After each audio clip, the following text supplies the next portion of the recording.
perangkat desa itu betul-betul diperhatikan, karena hari ini keberadaan perangkat desa ini sangat tidak jelas. Konon laporannya seperti itu, dan memang kita lihat di lapangan keberadaan perangkat desa memang cukup memprihatinkan, dalam arti belum ada standarisasi yang secara nasional, termasuk dalam terkait dengan kesejahteraannya.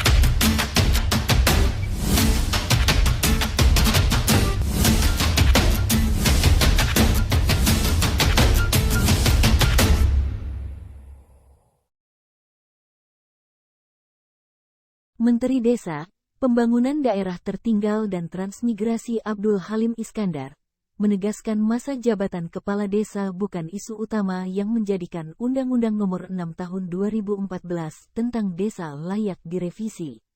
Setidaknya ada 7 alasan kenapa harus dilakukan revisi UU Desa, yang sekarang ini telah berusia hampir 10 tahun tersebut.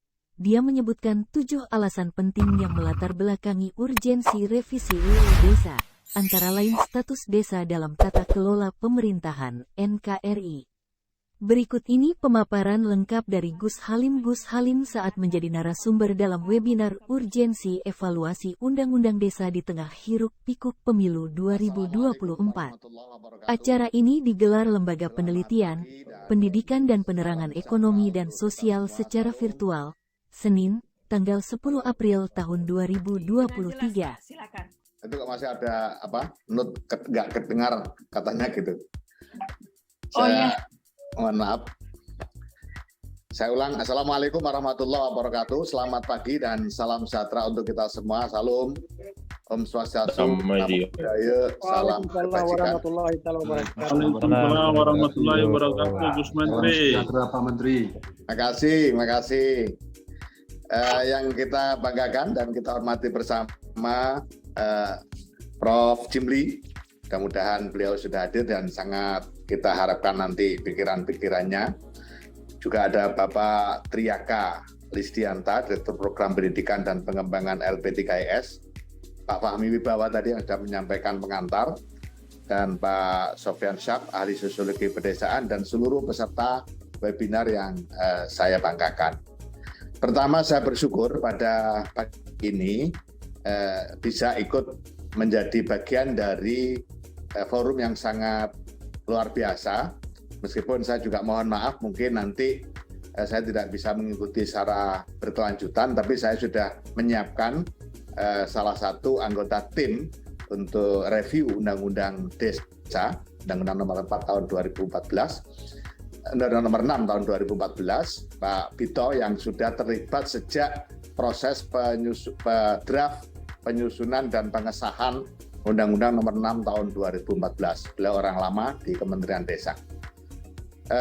Bapak Ibu sekalian yang saya hormati, hiruk-pikuk yang sempat kita simak bersama-sama beberapa waktu yang lalu terkait dengan harapan dan keinginan para kepala desa agar masa jabatan kepala desa diperpanjang dari 6 tahun menjadi 9 tahun dengan berbagai narasi yang dibangun dan fakta lapangan yang terjadi, itu menunjukkan bahwa memang ada dinamika yang bagus di desa-desa. Juga dinamik hiruk-pikuk yang terkait dengan komplain kepala desa ketika dana desa diplotting prosentase untuk hal-hal yang strategis yang betul-betul membutuhkan penanganan serius secara nasional. Misalnya pada saat pandemi COVID-19, Pak Presiden menggariskan agar dana desa juga dipakai untuk bantuan langsung tunai. Yang kemudian di dalam pelaksanaannya bagus, tapi tiba-tiba ada prosentase, ada proporsi minimal 40%. Nah, kemudian ada komplain, ada dinamika juga di tingkat bawah, di tingkat desa. Kemudian juga ada plotting pemanfaatan dana desa yang sifatnya nasional. Yang hari ini selalu saja saya mendapatkan komplain yang sama dari berbagai kepala desa ketika saya melakukan kunjungan ke desa-desa. Pada intinya para kepala desa ingin diberikan ruang yang seluas-luasnya agar dana desa bisa dimanfaatkan sesuai dengan permasalahan dan kebutuhan. Itu sangat benar karena 74.961 desa penerima dana desa itu memiliki variasi yang sangat luar biasa kompleksnya. Dari Sabang sampai Merauke, dari Rote sampai Miangas, ini masing-masing memiliki karakteristik yang tentu sebagai sebuah desa harus kita berikan ruang yang cukup untuk tetap berimprovisasi, melakukan perencanaan pembangunan, pelaksanaan bangunan dengan tetap bertumpu pada kearifan lokal. Ini yang kemudian menjadi inspirasi kami di Kementerian Desa di dalam membuat arah kebijakan pembangunan desa dengan merujuk pada tujuan pembangunan berkelanjutan Perpres 59 2017 yang itu adalah merupakan localizing SDGs global, sebuah konsep pembangunan yang ditandatangani oleh 193 negara di dunia. Nah, di dalam SDGs desa yang kita sebut itu, yang merupakan localizing pada level desa, itu kita tambah satu goals lagi, yaitu goals yang ke-18, kalau yang lain 17 goals, untuk SDGs desa goals 18, yaitu kelembagaan desa dinamis dan budaya desa adaptif. Artinya, arah kebijakan pembangunan, pelaksanaan pembangunan, mulai dari goals yang pertama, desa tanpa kemiskinan, berikhtiar untuk mencapai goals yang kedua, desa tanpa kelaparan, goals yang ketiga, desa sehat dan sejahtera, sampai pada kemitraan pembangunan desa harus senantiasa bertumpu pada akar budaya. Nah, disinilah kenapa kemudian kita sangat memahami ketika terjadi dinamika agar tidak ada persentase. Banyak pertanyaan, sementara di desa saya warga miskin sudah tidak ada.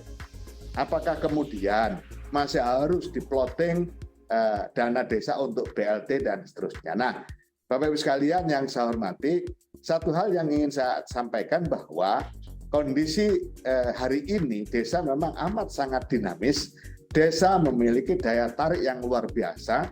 Yang dulu misalnya Pilkades itu hanya diisi atau calonnya hanya terbatas 1, 2, maksimal 3, hanya daerah-daerah tertentu 4. Sekarang ini kalau tidak dibatasi oleh Kementerian Dalam Negeri, misalnya tidak dibatasi 5, tentu pesertanya akan sangat luar biasa karena memang daya tarik untuk ikut terlibat di dalam proses pembangunan desa itu sangat tinggi, meskipun dua sisi mata uang, dalam artian ada yang kemudian ingin menjadi kepala desa karena ingin memanfaatkan peluang yang bagus untuk percepatan pembangunan warga masyarakat desa, tapi juga quote unquote ada juga yang karena dana desanya besar dan seterusnya. Namun demikian, sisi positifnya adalah bahwa perhatian warga masyarakat, perhatian kita semua di dalam proses pembangunan di desa ini mengalami peningkatan yang luar biasa.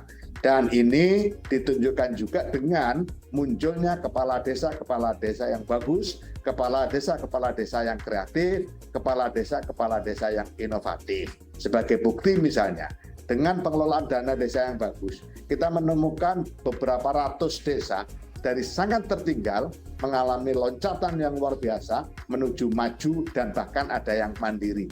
Jadi ini adalah sebuah realitas bahwa kehadiran dana desa ini betul-betul memberikan ruang yang sangat bagus bagi percepatan pembangunan. Nah, kemudian juga di hiruk-pikuk yang kita simak bersama-sama pada waktu itu, ada juga asosiasi perangkat desa yang datang ke Jakarta, kemudian menyampaikan aspirasi dan lain-lain agar posisi perangkat desa itu betul-betul diperhatikan, karena hari ini keberadaan perangkat desa ini sangat tidak jelas. Konon laporannya seperti itu. Dan memang kita lihat di lapangan keberadaan perangkat desa memang cukup memprihatinkan dalam arti belum ada standarisasi yang secara nasional termasuk dalam terkait dengan kesejahteraannya. Sehingga ada daerah-daerah yang penerimaan honorarium sebagai perangkat desa diterimakan tiap bulan, ada yang diterimakan 3 bulan sekali, ada yang 6 bulan sekali, ada yang sudah 6 bulan belum menerima kesejahteraan. Nah, inilah beberapa hal yang terus menjadi sorotan, menjadi permasalahan, menjadi dinamika yang ada di desa. Di sisi lain, warga masyarakat masih mengharapkan agar optimalisasi pemanfaatan dana desa itu betul-betul bisa dirasakan oleh warga masyarakat secara keseluruhan. Tidak sekedar dirasakan oleh elit desa. Dan itu sejak saya dipanggil oleh Pak Presiden Jokowi untuk mendapatkan amanat sebagai Menteri Desa, memang beliau memberikan sinyalemen kepada saya agar dana desa itu betul-betul dirasakan kehadirannya oleh warga masyarakat, bukan hanya oleh elit. Dan Pak Presiden waktu itu menyatakan hari ini, menurut Pak Presiden pada saat itu, dana desa masih cenderung dirasakan oleh elit. Itulah salah satu tugas yang kemudian saya ingin betul-betul memberikan arah yang jelas pemanfaatan dana desa di warga masyarakat di desa dengan 2 pendekatan. Yang pertama, pendekatan narasi sederhana. Ketika saya ditanya, dana desa bisa dipakai apa saja sih? Saya menjawab dengan sangat simpel, dana desa boleh dipakai apa saja. Jadi, dana desa boleh dipakai apa saja, kecuali yang dilarang. Jadi simpel sekali. Supaya apa? Supaya tidak banyak mendefinisikan pemanfaatan dana desa itu untuk apa. Nah, kemudian rambu-rambu yang sebagai tindak lanjut boleh dipakai apa saja kecuali yang dilarang adalah bahwa selagi dana desa dipakai untuk hal-hal yang bersentuhan langsung bagi pertumbuhan ekonomi dan peningkatan sumber daya manusia, maka dana desa saya nyatakan boleh digunakan. Nah, jadi semuanya boleh kecuali yang dilarang. Yang dilarang adalah ketika dana desa tidak dipakai untuk 2 hal yang bersentuhan langsung dengan peningkatan pertumbuhan ekonomi dan peningkatan SDM.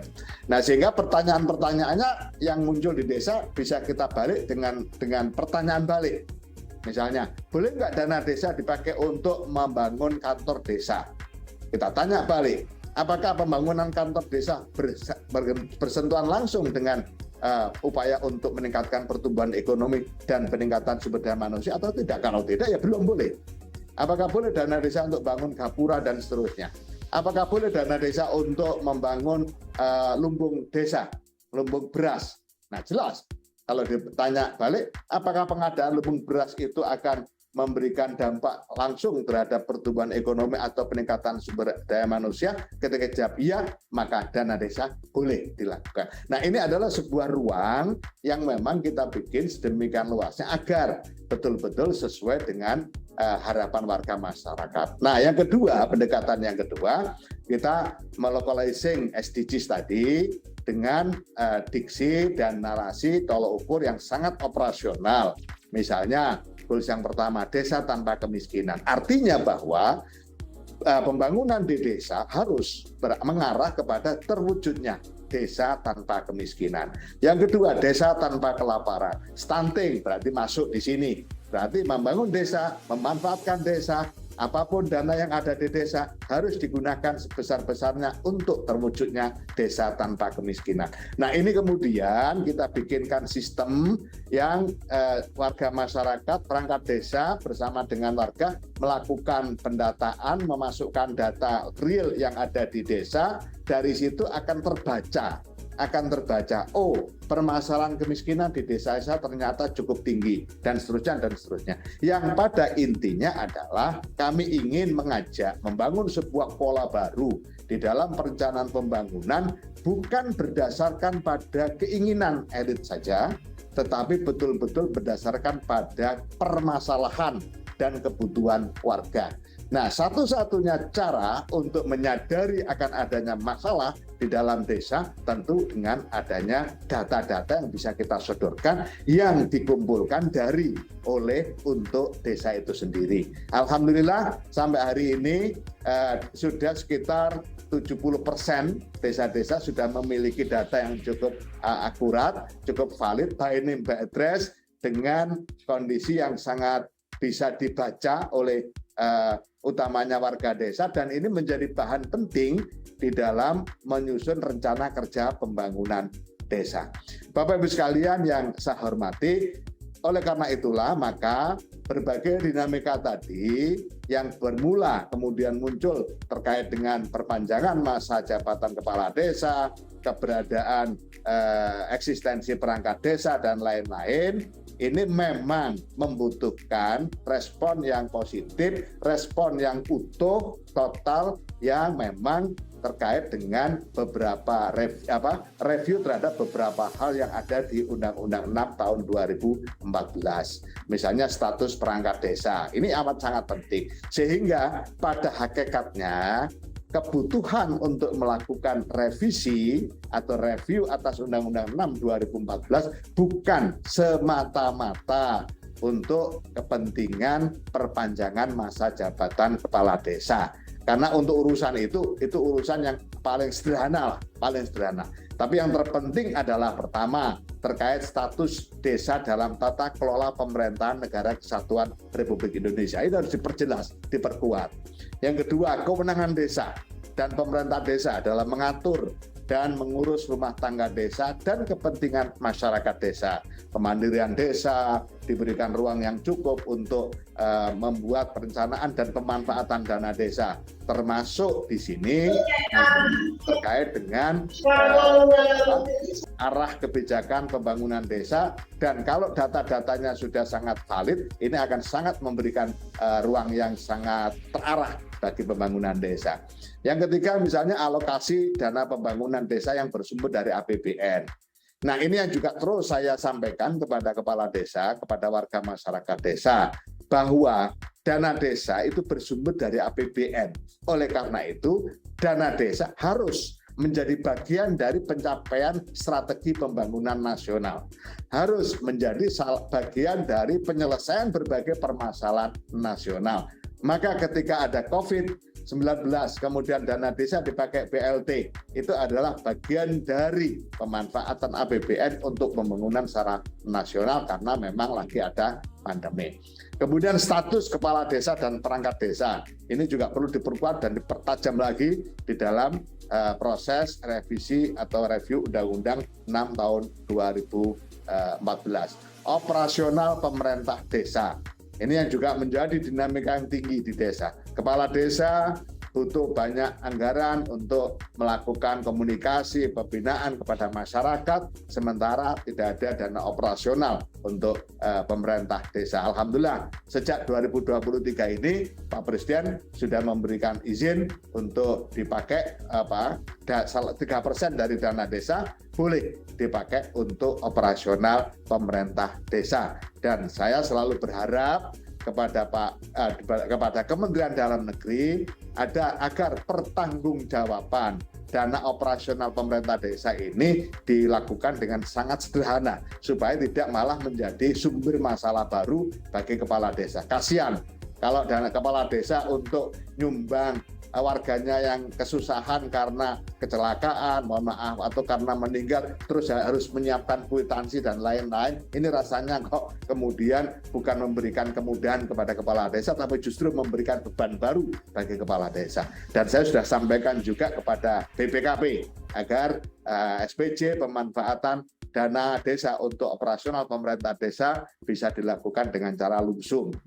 Kemudian juga kesejahteraan kepala desa dan perangkat desa. Ini juga menjadi hal penting untuk mendapatkan kepastian hukum supaya jelas hak-haknya dan kewajibannya. Bapak Ibu sekalian yang saya hormati, keterlibatan masyarakat desa juga perlu mendapatkan porsi yang cukup besar di dalam revisi dan review Undang-Undang Nomor 6 2014, meskipun di dalam berbagai peraturan Menteri Desa, ini keterlibatan warga masyarakat desa terus kita tingkatkan. Misalnya di dalam Musdes untuk membahas APBDes atau apapun pembahasan yang levelnya musyawarah desa, kita minta, kita kasih ruang kepada warga masyarakat untuk hadir meskipun tidak diundang. Artinya penataan tata ruang Musdes itu ada tempat yang memang disediakan untuk warga masyarakat yang hadir dan untuk menyaksikan meskipun mereka tidak diberikan hak berbicara dan hak bersuara. Tetapi paling tidak dengan kehadiran warga masyarakat, pembahasan di dalam musyawarah desa akan sangat lebih transparan dan lebih bisa dipertanggungjawabkan. Bapak Ibu yang saya hormati, yang terakhir, hari ini diakui atau tidak terkait dengan transparansi anggaran, transparansi kebijakan, mulai dari pemerintah pusat, pemerintah provinsi, pemerintah kabupaten, sampai pemerintah desa, saya berani menyatakan bahwa satu-satunya yang paling transparan itu adalah pada level pemerintah desa. Dengan dibuktikan tadi, musyawarah desa bisa dihadiri oleh siapapun warga desa, meskipun mereka tidak berhak untuk berbicara dan bersuara. Sementara pembahasan APBD di kabupaten hanya dihadiri oleh bupati, para OPD, dan juga anggota DPRD. Warga masyarakat kalau diundang baru bisa hadir, kalau tidak diundang tidak bisa hadir. Begitu juga sampai ke pembahasan APBN. Nah, setelah APBD selesai, pengalaman saya sebagai Ketua DPRD Kabupaten dan DPRD Provinsi, tidak ada namanya sosialisasi APBD. Paling hal-hal tertentu saja yang dimunculkan. Dan itu pun tidak begitu terbuka diakses oleh publik.